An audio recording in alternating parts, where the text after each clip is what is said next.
En mayo de 1985, Neil Wilson, presidente de la Conferencia General de los Adventistas del Séptimo Día, anunció que la Iglesia había sido aceptada como ONG ante las Naciones Unidas. Se pensó que este nuevo estatus abriría nuevas oportunidades para que la Iglesia Adventista tuviera presencia e influencia cristiana positiva ante los líderes civiles, religiosos y gubernamentales de todas las naciones del mundo. Pero, ¿a qué costo? Para obtener estatus consultivo ante la ONU, era necesario aceptar ciertos principios de las Naciones Unidas.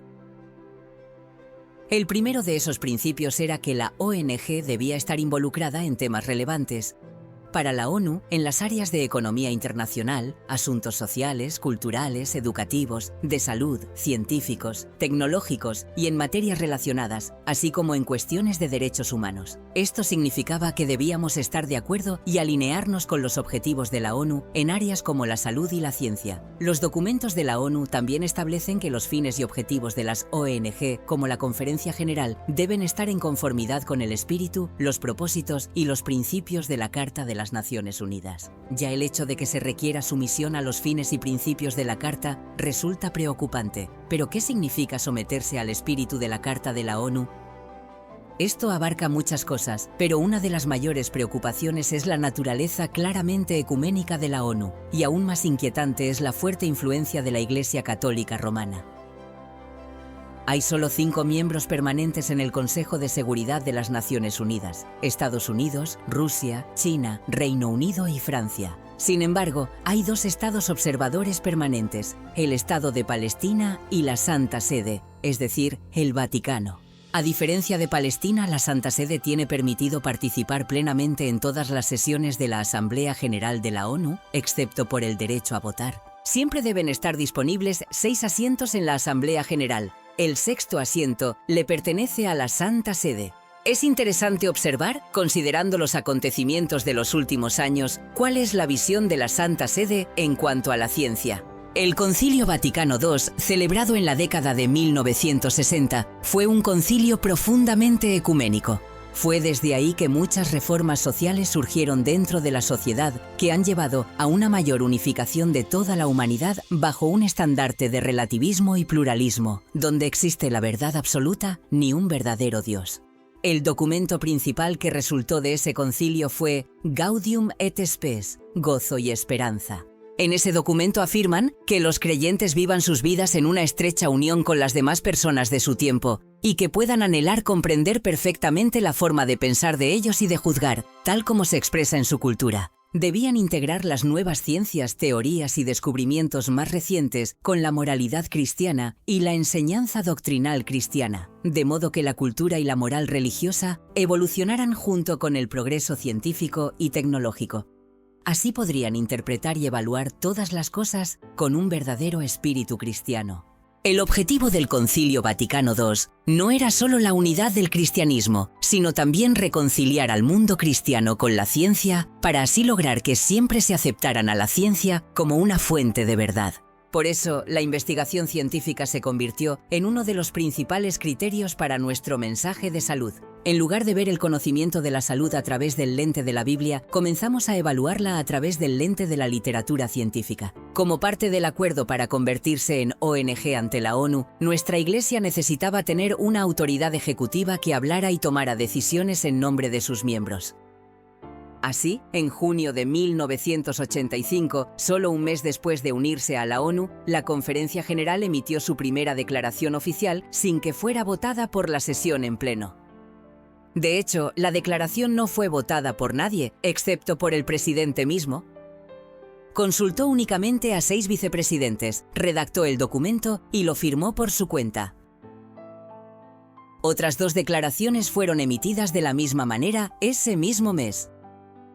La Conferencia General había declarado su lealtad a los principios y prácticas de las Naciones Unidas. Puede parecer inofensivo, pero esas declaraciones aún se listan en nuestro sitio web oficial como parte de nuestras creencias. Y al leer muchas de ellas, es evidente que no están basadas en la Biblia, y como pueblo del libro debemos esforzarnos con reverencia en eliminarlas. Aunque posteriormente se delegó la redacción y aprobación de estas declaraciones al Comité Ejecutivo y luego al Comité Administrativo de la Conferencia General, el problema central permanece: no reflejan nuestras convicciones bíblicas. Una de esas declaraciones es sobre la declaración emitida en 1195 sobre los peligros del cambio climático. Comienza con las palabras: los científicos advierten. No se menciona en ningún lugar la Biblia ni el espíritu de profecía. Tampoco menciona que comprendemos eventos de los últimos días de acuerdo a las profecías bíblicas y que habrá un calentamiento global de proporciones bíblicas que no podremos detener. En cambio, se afirma que los adventistas en todo el mundo insten a los gobiernos a alinearse con el Acuerdo Climático de Río de Janeiro. De ese acuerdo surgieron los Objetivos de Desarrollo Sostenible de la ONU, fue el precursor de la Agenda 2030. El lenguaje de esta declaración sugiere una unión Iglesia-Estado, ya que hace un llamado a los gobiernos para que promuevan un debate público más activo sobre los riesgos climáticos. En 2008, el director general de la Organización Mundial de la Salud, OMS, invitó al Departamento de Salud de los Adventistas a participar en una conferencia mundial sobre salud y estilo de vida. La División Interamericana consideró este evento como un gran paso adelante en las relaciones entre Iglesia y Estado. Los líderes adventistas hablaron con entusiasmo sobre cómo esta colaboración permitiría acceso mutuo a redes y recursos para mejorar la salud de las comunidades locales. Líderes adventistas dijeron que la red internacional de la Iglesia podría ayudar a la OMS a implementar con más eficacia los objetivos de desarrollo del milenio de la ONU. Sin embargo, muchos de esos objetivos de la ONU están en conflicto con nuestra cosmovisión bíblica, incluyendo la redistribución forzada de la riqueza y las políticas que promueven la fluidez de género.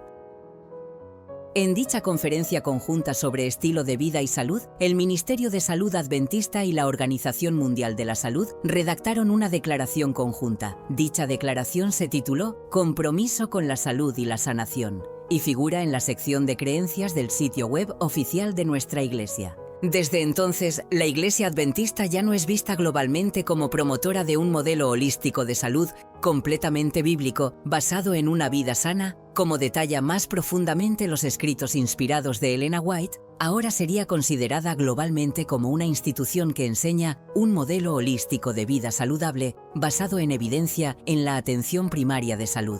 La literatura científica revisada por pares se ha convertido en la fuente oficial de verdad para nuestro mensaje de salud.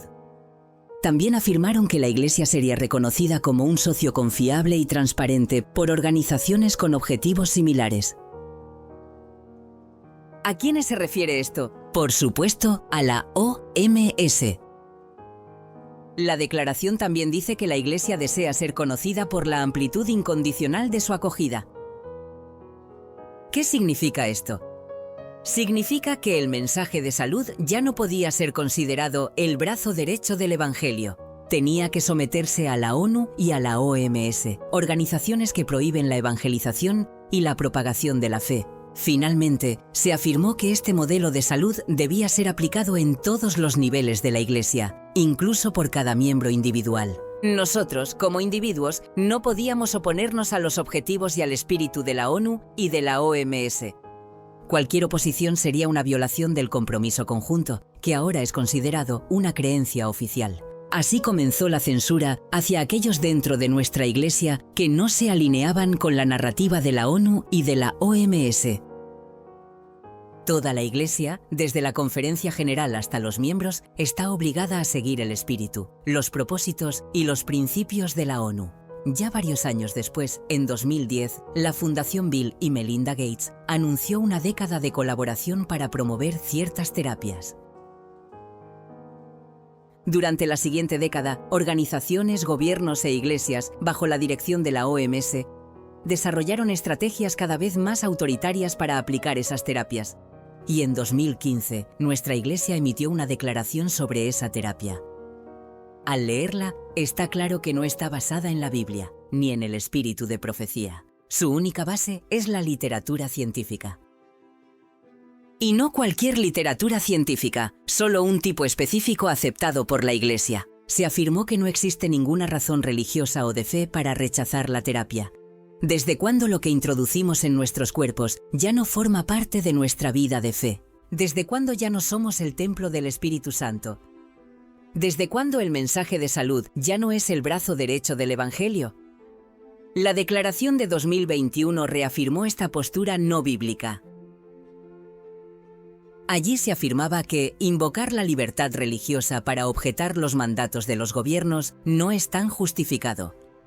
La razón principal por la que los líderes de la Iglesia no emitieron exenciones religiosas fue que esto debilitaría la posición de la Iglesia en casos considerados más importantes.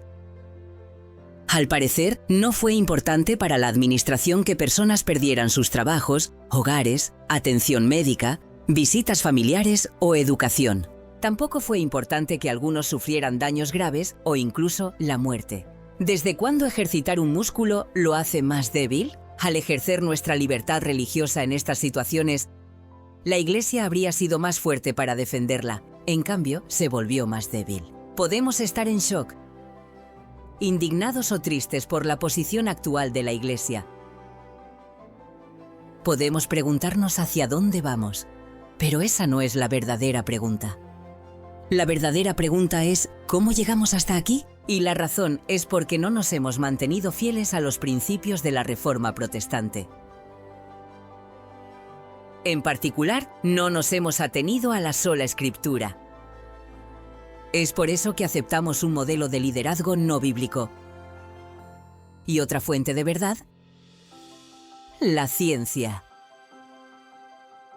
¿Cuál es nuestro único antídoto? Un retorno decidido a sola Escritura. A medida que vemos al mundo acercarse al final, deberíamos ver en paralelo la manifestación del mensaje de Elías y el derramamiento de la lluvia tardía en nuestra Iglesia. Pero no lo vemos. La Biblia es clara. La principal razón por la cual la lluvia tardía no ha sido derramada es la infidelidad a la palabra de Dios y la desobediencia. Elena White escribió: la apostasía que prevalece hoy es similar a la que predominó en los días del profeta. Mediante la exaltación de lo humano sobre lo divino, la adoración a los líderes populares, la adoración a Mamón y la elevación de la ciencia por encima de la revelación, muchos hoy siguen a Baal. Profetas y reyes. Nuestra Iglesia se ha unido a Baal. Necesitamos urgentemente un arrepentimiento colectivo y una reforma sin precedentes. No solo nosotros la necesitamos, sino que el mundo espera que volvamos a un testimonio fiel de Dios. La sequía en tiempos de Elías no solo afectó a Israel, sino también a las naciones vecinas. Nuestra infidelidad ha traído una sequía espiritual sobre todo el cristianismo. Por lo tanto, somos responsables del sufrimiento continuo de este mundo. En el primero de Reyes 18, Elías llama a todo el pueblo, es decir, a los laicos, al Monte Carmelo para decidirse por la palabra de Dios. Cuando todos gritaron, «Jehová es el Dios», cayó lluvia en abundancia. SDA Pearl es un movimiento de reforma dentro de la Iglesia Adventista que llama a todos nuestros miembros a votar en una asamblea oficial de Iglesia por sola Escritura y a rechazar las declaraciones publicadas en nuestro sitio web que contradicen este principio. Esta es una experiencia como la del Monte Carmelo. Este es el mensaje de Elías para nuestra Iglesia. Dios te llama a la fidelidad.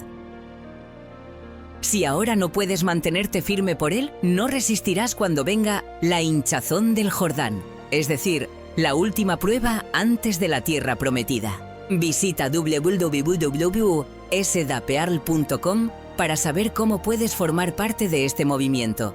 Ha llegado el día en que debes ocupar tu lugar. Que todos permanezcamos por Cristo. Dios no puede usar a personas que en tiempos de peligro, cuando se necesita coraje, fuerza e influencia, temen mantenerse firmes por la verdad. Elías ha venido.